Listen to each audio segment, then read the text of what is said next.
How to criticize and not be hated for it. Charles Schwab was passing through one of his steel mills, one day at noon, when he came across some of his employees smoking. Immediately above their heads was a sign that said "No smoking." Did Schwab point to the sign and say, "Can't you read?" Oh, no, not Schwab. He walked over to the men, handed each one a cigar, and said, "I'll appreciate it, boys, if you will smoke these on the outside." They knew that he knew that they had broken a rule, and they admired him because he said nothing about it and gave them a little present and made them feel important. Couldn't keep from loving a man like that, could you? John Wanamaker used the same technique. Wanamaker used to make a tour of his great store in Philadelphia every day. Once he saw a customer waiting at a counter. No one was paying the slightest attention to her. The salespeople? Oh, they were in a huddle at the far end of the counter, laughing and talking among themselves. Wanamaker didn't say a word. Quietly slipping behind the counter, he waited on the woman himself and then handed the purchase to the salespeople to be wrapped as he went on his way. Public officials are often criticized for not being accessible to their constituents. They are busy people, and the fault sometimes lies in overprotective assistants who don't want to overburden their bosses with too many visitors.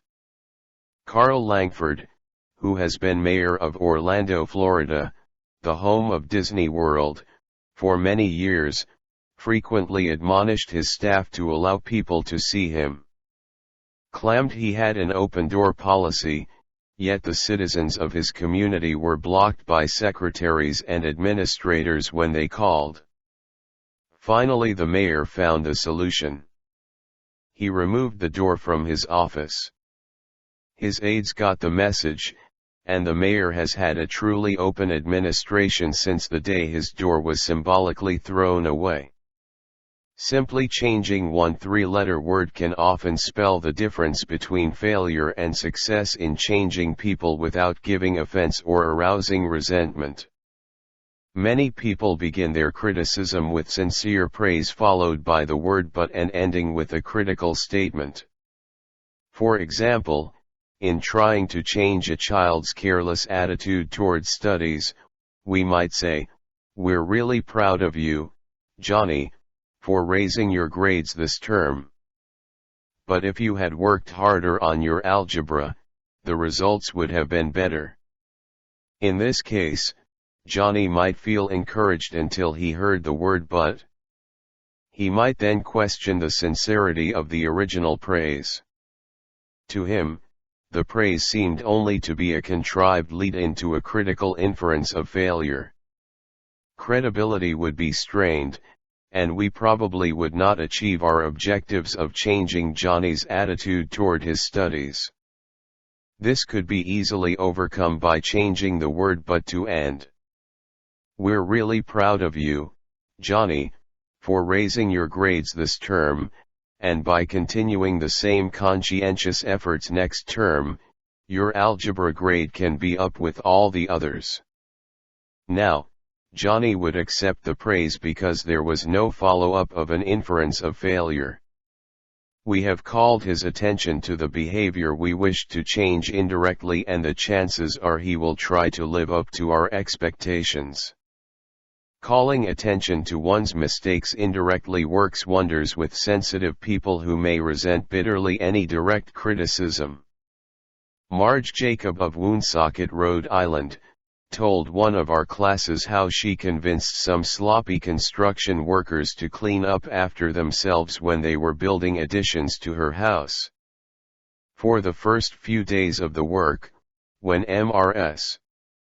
Jacob returned from her job, she noticed that the yard was strewn with the cut ends of lumber. She didn't want to antagonize the builders, because they did excellent work. So after the workers had gone home, She and her children picked up and neatly piled all the lumber debris in a corner. The following morning she called the foreman to one side and said, "I'm really pleased with the way the front lawn was left last night. It is nice and clean and does not offend the neighbors." From that day forward the workers picked up and piled the debris to one side, and the foreman came in each day seeking approval of the condition the lawn was left in after a day's work. One of the major areas of controversy between members of the Army Reserves and their regular Army trainers is haircuts.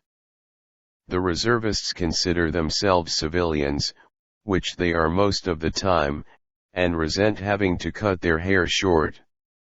Master Sergeant Harley Kaiser of the 542nd USAR School, addressed himself to this problem when he was working with a group of reserve non-commissioned officers. As an old-time regular Army Master Sergeant, he might have been expected to yell at his troops and threaten them.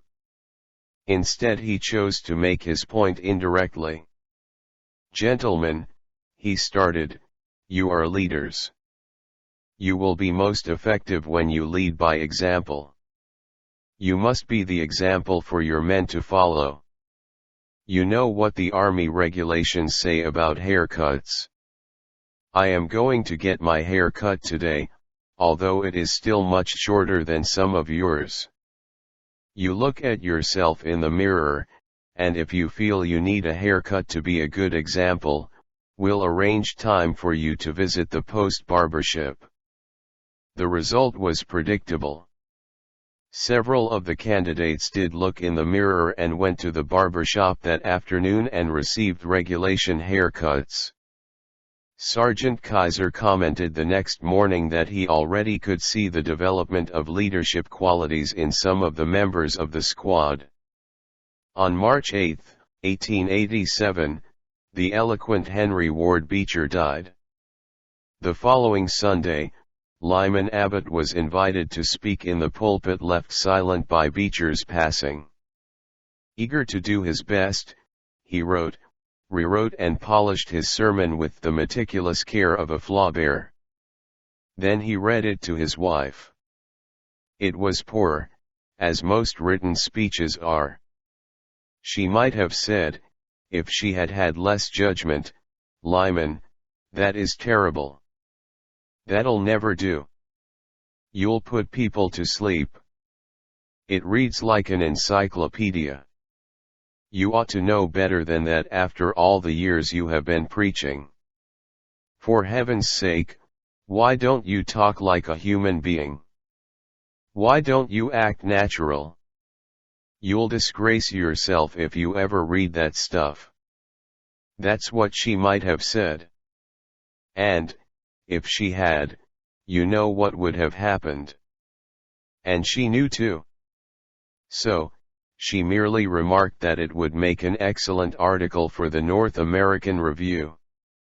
In other words, she praised it and at the same time subtly suggested that it wouldn't do as a speech. Lyman Abbott saw the point, tore up his carefully prepared manuscript and preached without even using notes. An effective way to correct others' mistakes is: Principle 2, call attention to people's mistakes indirectly. Thank you for giving your valuable time for this video. We hope you learned something new today. Please like and share this video to your friends.